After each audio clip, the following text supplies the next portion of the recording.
Morning, everybody, and thank you for participating. I want to say hi to all my friends, and thank you, Perry, for having me.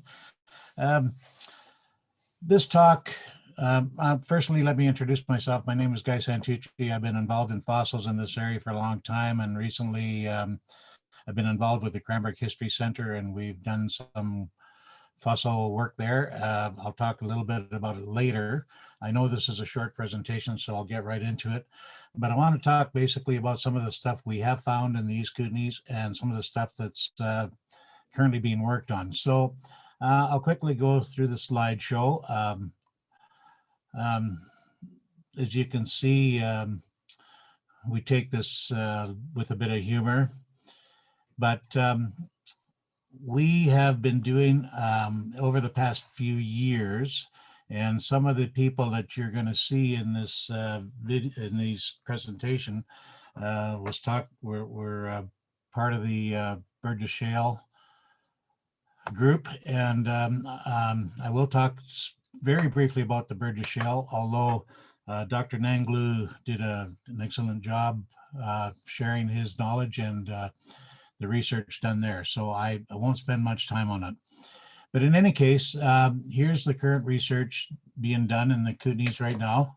The Burgess Shales, of course. Dr. Cron, Dr. Gaines, Dr. Mangano, and a number of others. The McKay group, we have Dr. Chatterton and formerly Dr. Ludvigsen and Stacy Gibb have been working on trilobites in the McKay group. Fort Steele, we had Dr. Cron, Dr. Gaines, Dr. Webster, Dr. Mangano.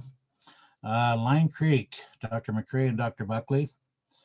And in the Corbin area, Dr. Gaines took a little side trip a couple years back and did some interesting stuff. And I'll start with that right now. The Gaines expedition was the Corbin concretions. Now, this is an interesting formation. This is late Jurassic, Ferny Formation. And these concretions form there, and they're totally spherical. And they range in size from a pea to about a half a meter across. Of course, we've never collected the big ones, but the small ones are quite unique. It was always a mystery of their composition and their hardness. And of course, I've tried to split some of them and the hammer bounces off. Normally these concretions break easily, but these ones don't. Dr. Gaines was interested in them because of their particular spherical shape and because of their hardness. So he took a bunch back to Pomona College and had one of his grad students look at that. And here's some of the findings.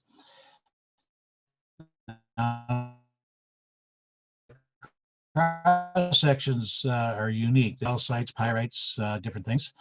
But what was thought to be ironstone in the past turns out that they're basically siliceous. Their composition is 60% silica, which is unusual. So the thought is that there might have been some volcanic activity and a lot of silica was dissolved in the water and started forming these concretions in the Ferny formations around that time. So here's some images highlighting the different features in these concretions. The odd one does have a fossil in it, but they're very small organic things and hard to determine. Normally it might be a plant, but they're rare. They're basically mineralized. Here's a graph of the composition. As you can see, the top line here shows the silica, silicon dioxide, and most of them run in the 66 to 68% range. The titanium, aluminum, iron, etc., small portions of it. But the surprise was the silica. And again, here's some images taken under polarized light, and they're quite striking. So the paper is worth looking at. But anyway, it was just a small project, and they turned out to be quite interesting.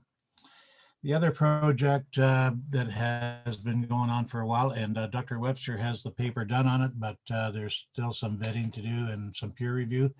but the rifle range had a few surprises as well. A lot of you are familiar with it. You've been up here to dig there. We have in the museum collection now, we have some absolutely incredible stuff that's been taken out by private parties over the years. And you have to understand that this site has been dug up for the last 100 years or so. Who knows what's been taken out of it? But in any case, when the ROM was here in 2015 and did a test trench, some of these people, again, will pop up as being familiar in the Burgess Shale. For instance, Joe Mosiak is here working on that. 2 new species of trilobites were found. Another sponge, a couple of hyliths, and so on. And here's the extent of the quarry. It's been filled in now, of course, but there was something like in the neighborhood of 1,200 specimens removed in the 5-6 day dig. And it shows some interesting stuff that hasn't been recorded before. Now,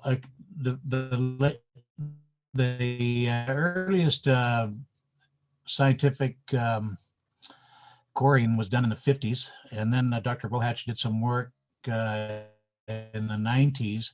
However, she was just doing comparative anatomy of trilobites, so she wasn't looking for new material. But in this case, they did find new stuff. And as I say, Dr. Webster here on the very right will have the paper prepared, and will have described the 2 new species of trilobites and some other stuff that's there. So it's interesting. The stuff that has been found new was never really thought about before in terms of being there, because the preservation isn't as good as the Burgess shales. However, there is some cool stuff in there. The cyanobacteria has been found, and I noticed there was a question asked about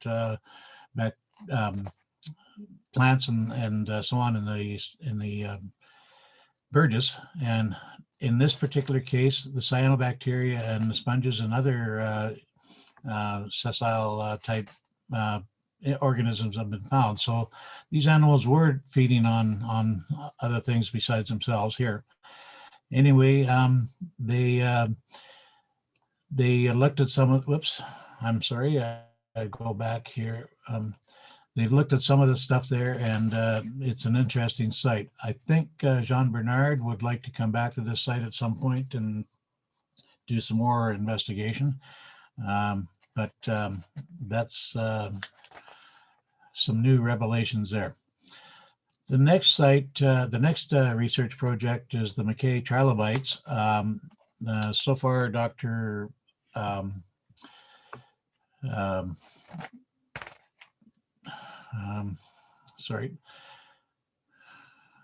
The people that have been working on that have been looking at more species. Now, I just to go back, the McKay site is extensive. There's 15 actual quarries have been found in the McKay shales, and they range basically up the Galbraith Creek and the Bull River. And some of the sites are in 300 meters in depth. So there's a lot of stuff in there. So over the years, Dr. Ludvigsen and Dr. Chatterton have been looking at that, and so far they have come up with about 60 species, which is very prolific in terms of species of trilobites. Keep in mind this spans a total of about 30 million years, but in any case, there's a couple of collectors here that that go up there continually, and they've been helping Dr. Chatterton, and they have been finding new species almost annually. So Chris Jenkins and Chris New have been spending a lot of time up there. Chris Jenkins even last year found what is a new specimen, a new species, sorry. So that's a prolific site. It's just incredible the amount of material that's in there. Dr. Chatterton may be retiring, so I'm not sure Dr. Webster has shown interest in carrying on. We don't know where that's going, but there's lots of material to work on there. Again, there's its place in the geological timescale. So we believe it's one of the most extensive fossil beds in the world, 15 known sites in the bowl, as I mentioned. The McKay extends all the way into the Yukon and as far south as Thompson Falls, Montana. 64 species and 33 genus have been identified, and still finding new species. And pictured here are a couple of the very new ones. Now, these trilobites are very unique. It doesn't show in the diagram here, but they have dorsal spines, and they're very tiny and very fragile. They break off, but the dorsal spines are not preserved, but they are like an imposing armor on these guys. But they're very tiny. They're not more than a few millimeters long. And there may be more of these guys. Here's a picture of the new species that's been found recently. There's lots of agnostids up there. Dr. Chatterton has identified a number of them. And recently, as a couple of years ago, Chris Jenkins found one that's quite large. It's almost 2 centimeters long, unusually large for an agnostid. One of the great finds there up there is the gut trilobite. This one was found by Chris Jenkins. It's an Origmaspis, but as you can see, this has the stomach contents in it. So the X-ray shows its last meal, and then the CT scan shows it in 3D, and you can see it as a dark stain in the normal picture. This is probably, other than stuff found in China, this is probably the only one in existence that shows the last meal. The ones in China seem to show a stain rather than an actual 3D stomach content. So this is very unique. Marble Canyon, I won't get into it too much. Dr. Danglu has talked a lot about that, but I think it's just an exceptional site, and hopefully there's a lot of unexplored areas. Dr. Gaines told me that the sites are extensive and probably needs a ton more work. So, whoops, what's happened there?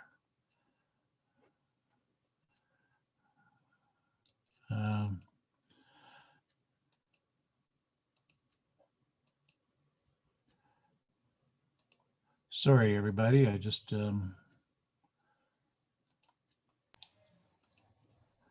oh, here we go.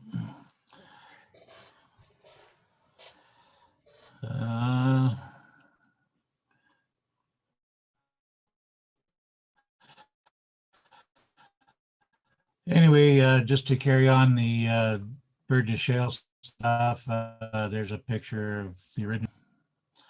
A little bit about the Burgess 50 species found in 15 days, 12 new species, etc. Dr. Nanglu went through all of that, no problem. Making a bit of sense out of the Cambrian explosion, there's experimentation of body form and the first eyes, first mouths, first guts, hearts, liver, a lot of new stuff that was never in the fossil record. So this was when life was experimenting a lot. So there it is. Like I said, I won't dwell on the Burgess too much, but there we go. Some of our recent local initiatives, we're trying to get some more research done. I always invite any of the paleontologists that are working or grad students that are looking for projects to come to this area, and we can point them into different locations, and they can do their papers on that. It's an open field out here. And we are aware of a lot of sites and a lot of stuff that has been going on over the years. It's been recorded, but no one has really stopped to look at it in depth. I guess that's because it's um, not as not Oscar winning like the dinosaur stuff or whatever, but we do have a lot of smaller stuff that not as dramatic, but still of scientific importance. So if there's any grad students out there looking for projects, give me a call. We'll take you to the right spot. We did make an agreement with Lion Creek, and as you know, Dr. McCrae and Dr. Buckley have been working on tracks from this area for quite a while and up north at Tumbler Ridge.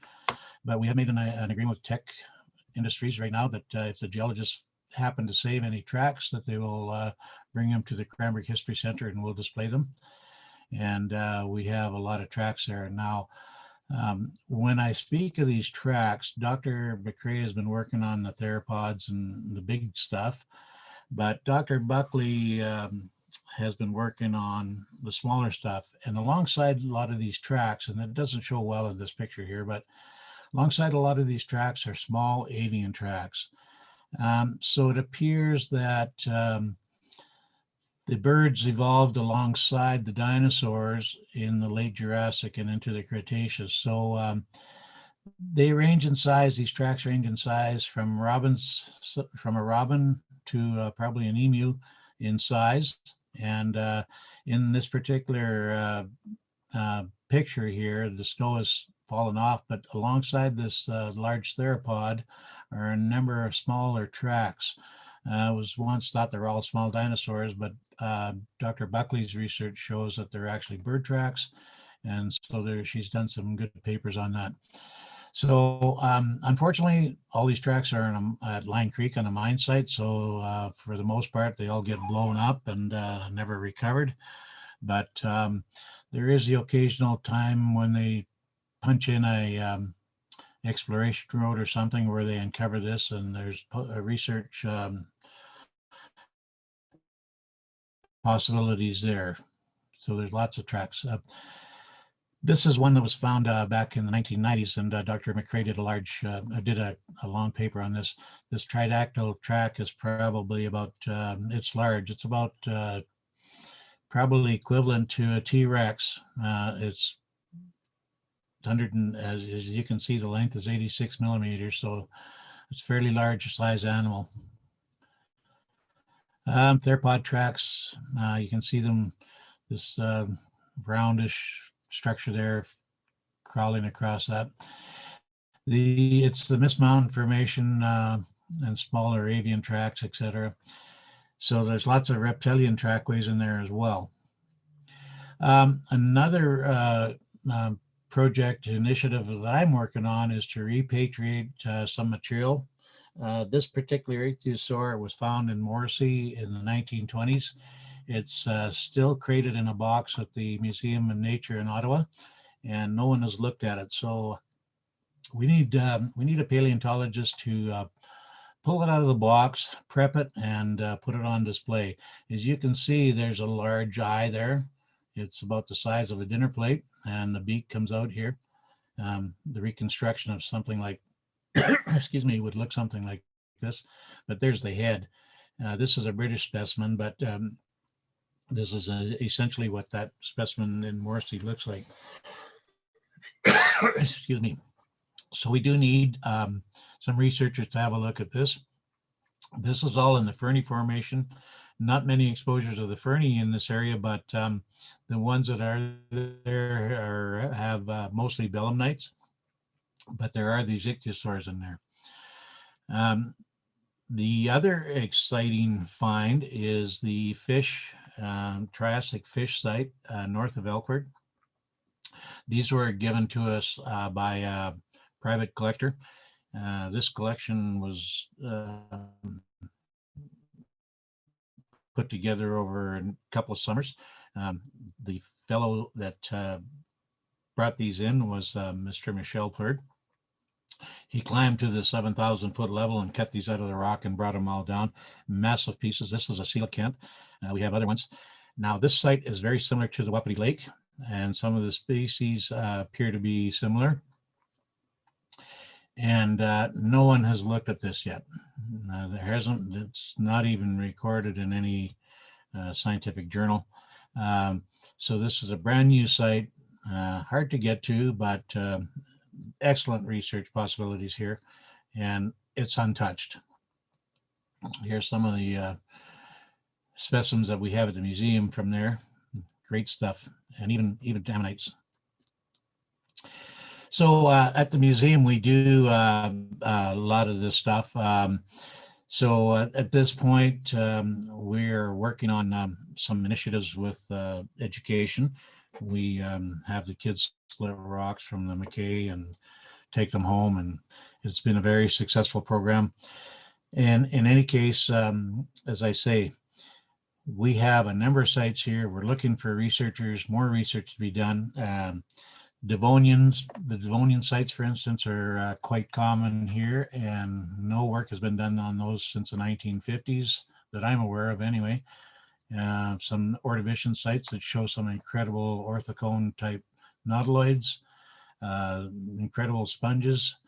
None of them, I believe, have been described. So there's lots of possibilities for research here, and that's one of my initiatives that I work on through the museum, is to invite researchers here to have a look at this stuff. Oh, and speaking of Devonian, we also have a potential Dunkleosteus fossil in the Fernie area. We're keeping the site a secret, of course. We don't want anybody going in there, destroying it. But yeah, there's lots of stuff that researchers could do.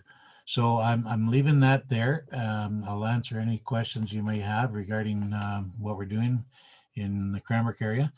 And as I say, we like to invite any researchers or post-grad students or grad students that want to do some research here. And that's my presentation. I'll answer any questions.